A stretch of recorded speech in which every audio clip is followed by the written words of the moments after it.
Hello everyone, I am Ritu. Welcome to my YouTube channel. আজি এটা অন্য video' লৈ আপোনালোকৰ ওচৰলৈ আহিলোঁ।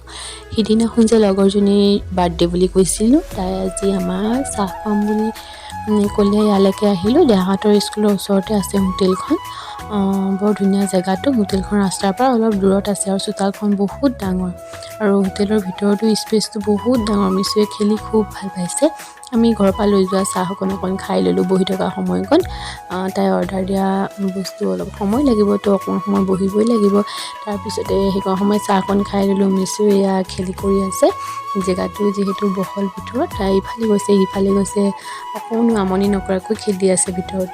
তেনেকৈ আমি অলপ সময় ৰোৱাৰ পিছতে আহি গ'ল খানা অৰ্ডাৰ। ডাল তড়কা, ৰুটি আৰু লগত কিবাকিবি ধেৰ দিছিলে। লাই বইল দিছে, বেঙেনা পিটিকা, আলু ভাজি, চাটনি এটা তেনেকৈ দিছে আৰু ভালো লাগিছে বাৰু খানাটো খাই।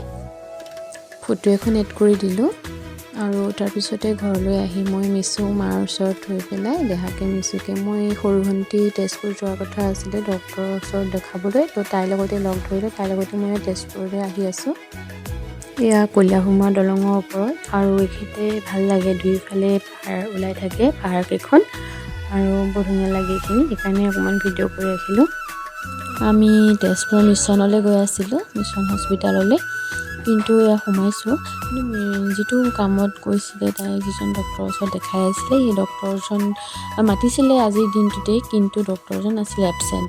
তাই খং উঠিছে অকণমান, কাৰণ ছুটি লৈ আহিছে ডিউটিৰ পৰা, ডক্টৰজন নাই, এনেই অহা হ'ল। আমি হোটেলত সোমাই কিবা এটা খাই লওঁ বুলি অৰ্ডাৰ কৰিলোঁ। এয়া ৰৈ আছোঁ। এয়া আহি গ'ল পৰঠা অৰ্ডাৰ কৰিছিলোঁ, আমি দুজনীয়ে খাই ল'লোঁ।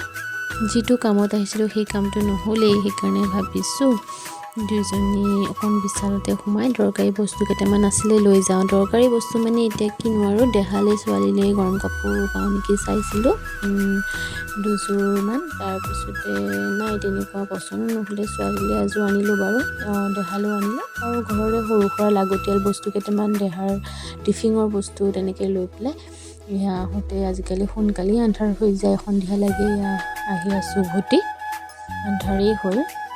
ইহঁত দুটা ঘৰত থৈ গৈছিলোঁ, বিশালত সোমাওঁতেই দেৰি হৈ গ'ল। বস্তুবোৰ চাই থাকোঁতেই ভয়তে বোলো মায়ে গালি দিব নেকি গৈ পালে, সেইকাৰণে বোলো মাংস অকণ লৈ যাওঁ আৰু গালিয়ে খাম কিজানি। তাৰপিছত মাংস অকণ লৈ যাওঁ বুলি ৰখিলোঁ মাংসৰ দোকানত। মাংস অকণ কিনিলোঁ, কিনি পেলাই বোলো ঘৰ যাওঁ। আজিলৈ ভিডিঅ'টো ইমানেই, বাই।